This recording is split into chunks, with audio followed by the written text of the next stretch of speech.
Bueno, quienes me conocen bien saben que soy muy fan de la Guerra de las Galaxias, y si no, ya lo voy anunciando yo. Y es una de las cosas que desde pequeño me aumentó mi interés por el espacio, de forma que acabé dedicándome a la astrofísica. Así que en esta charla voy a hablar de Star Trek. Bueno, este logo y esta Enterprise son de la serie original, que no vi cuando pequeño, sino ya cuando estaba en la carrera y en el doctorado. Y hubo un episodio que me llamó mucho la atención. En el diario de bitácora inicial, Kirk dice lo siguiente.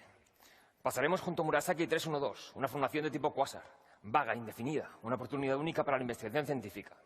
Se le da tanta importancia a estudiar los cuásares que, a pesar de que su misión es llevar medicinas a una pandemia, se paran y Kirk insiste. Tengo órdenes de investigar todos los fenómenos de tipo cuásar donde quiera que se encuentren. Y claro, yo veo esto mientras hago una tesis sobre cuásares y mi atención la capta bastante. Los cuásares son el núcleo de galaxias muy lejanas en las que un agujero negro supermasivo acelera a tales velocidades la materia que se calienta muchísimo, emite mucha radiación, luz ultravioleta, incluso jets a velocidades cercanas a la de la luz que a su vez emiten ondas de radio. Y claro, yo sabiendo esto me pongo a ver el episodio y primero van al cuásar sin salir de nuestra galaxia. El cuásar lo ponen como una especie de humo verde cambiante.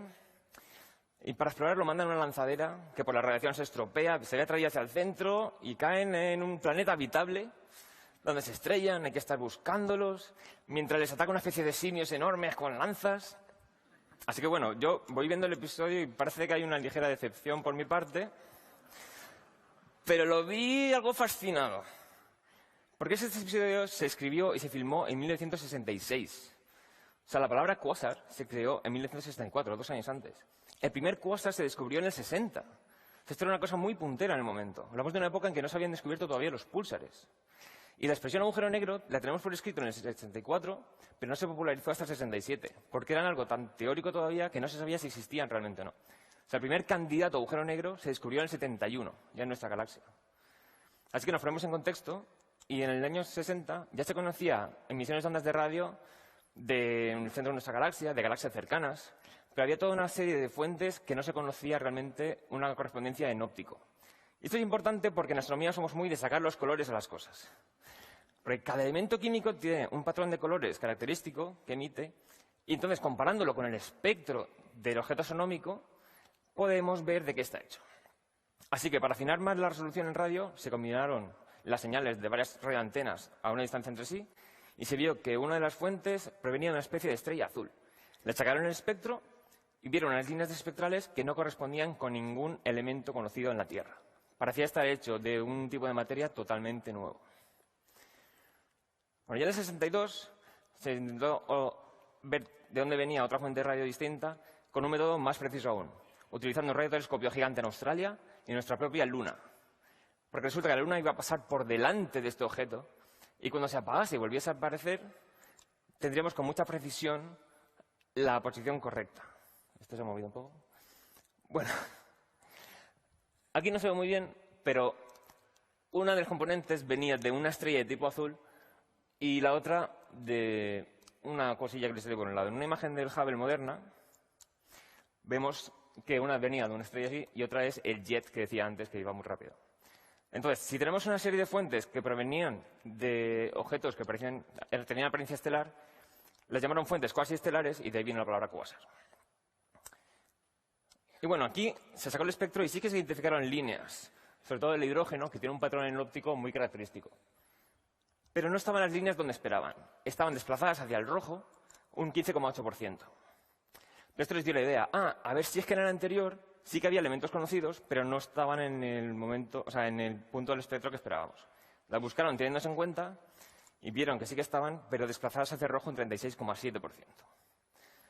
Me voy a llamar la atención también sobre esta línea marcada como O3, que es una línea de oxígeno que ha perdido 2 electrones, es ionizado. Y los corchetes denotan que es una línea que llamamos prohibida, entre comillas. Es una línea que tiene tan baja probabilidad de ocurrir que necesita que el gas esté a muy baja presión para poder verla, porque si no, los átomos colisionan entre sí y el electrón pierde energía de otras formas diferentes. Entonces, esta línea la vemos en gas difuso en el espacio y es de color verde. Es de un verde muy parecido al que usaba en el episodio. Entonces, obviamente, si la fuente es más compleja, más grande y tiene más gases, no se ve destacando tantísimo. Pero bueno, no es tan incorrecto como podría parecer en un principio. Y el desplazamiento al rojo puede ocurrir de tres formas principales. Una, efecto Doppler. Pues el objeto, si se aleja muy rápido de nosotros, la longitud de onda se estira y la vemos más rojo. Si se acerca muy rápido a nosotros, la longitud de onda se comprime. Otra, la expansión del universo. Si la luz viaja hacia nosotros mientras el universo se expande, pues la longitud de onda también se va a estirar y nos llegará desplazado hacia el rojo. Y otra posibilidad es un campo gravitatorio muy intenso. De forma que la longitud de onda, o sea, que la luz pierda energía al salir y la longitud de onda se vaya estirando por el camino. Entonces, esto tiene un problema. Porque entonces el oxígeno que emite esa luz, que necesita muy poca presión, vendría de un objeto tan compacto que contradice las condiciones que hemos medido por la línea espectral. Así que esto lo podemos descartar. Entonces, los cuásares son objetos que viajan muy rápido por el espacio, con lo cual nos preguntamos qué los ha acelerado y por qué no vemos ninguno hacia el azul. O son objetos que se sitúan a miles de millones de años luz de distancia, lo que los convertiría en los objetos más lejanos conocidos entonces y también los más brillantes, porque para ver el brillo de esas estrellas tendría que emitir tanta luz como 100 galaxias.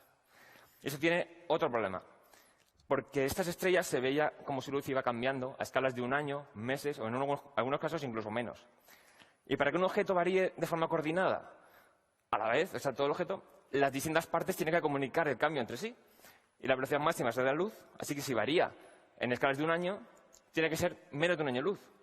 Entonces, en un objeto de un año luz que emita como 100 galaxias, ¿no será más fácil que sean objetos pequeños más cercanos? Y al mismo tiempo, si se emite el brillo de 100 galaxias en un año, eso es prácticamente una explosión. Entonces surgió la pregunta, ¿explotan las galaxias? Claro, en la época he dicho que se veía emisiones de radio de galaxias cercanas, como esta. Esta es una composición moderna.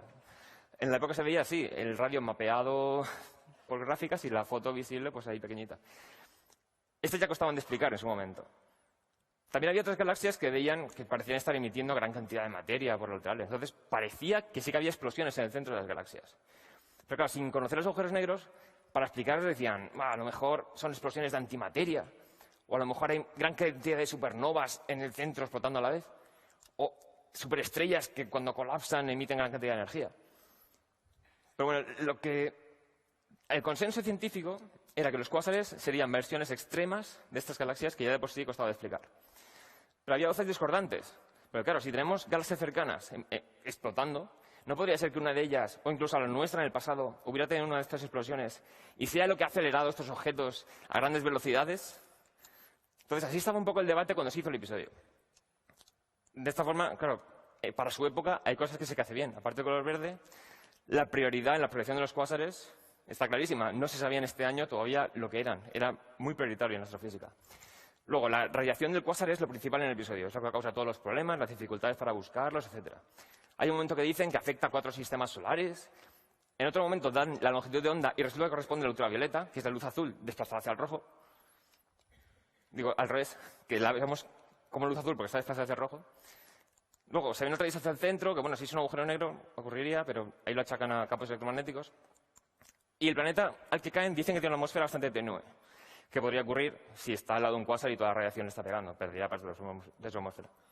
El caso es que si veis ciencia ficción que tenga la ciencia mal, pensad primero en qué fecha se hizo, porque en vez de la ciencia mal, puede que lo que tengáis sea una ventana a cómo pensábamos entonces que funcionaba el universo. Y ya para terminar, cuando he dicho que se había descubierto en nuestra galaxia un agujero negro, he puesto una imagen así, de un sistema binario. En estos tipos de sistemas, un agujero negro o incluso una estrella de neutrones traga materia de una estrella compañera. Y cuando se fueron estudiando ya en los años 90, se vio que tenían propiedades análogas a los de los cuásares de galaxias lejanas. Entonces a estos sistemas se les llamó microcuásares. Es decir, que tenemos fenómenos de tipo cuásar en nuestra galaxia que la Enterprise sí que podría visitar. Y en 2007 se hizo una remasterización de bastantes episodios de esta serie original de Star Trek. Se cambiaron muchos de esos efectos por imágenes nuevas por ordenador y el cuásar lo cambiaron por esta imagen de aquí, que ya corresponde mucho más con los conocimientos que tenemos actualmente de este tipo de objetos. Muchas gracias.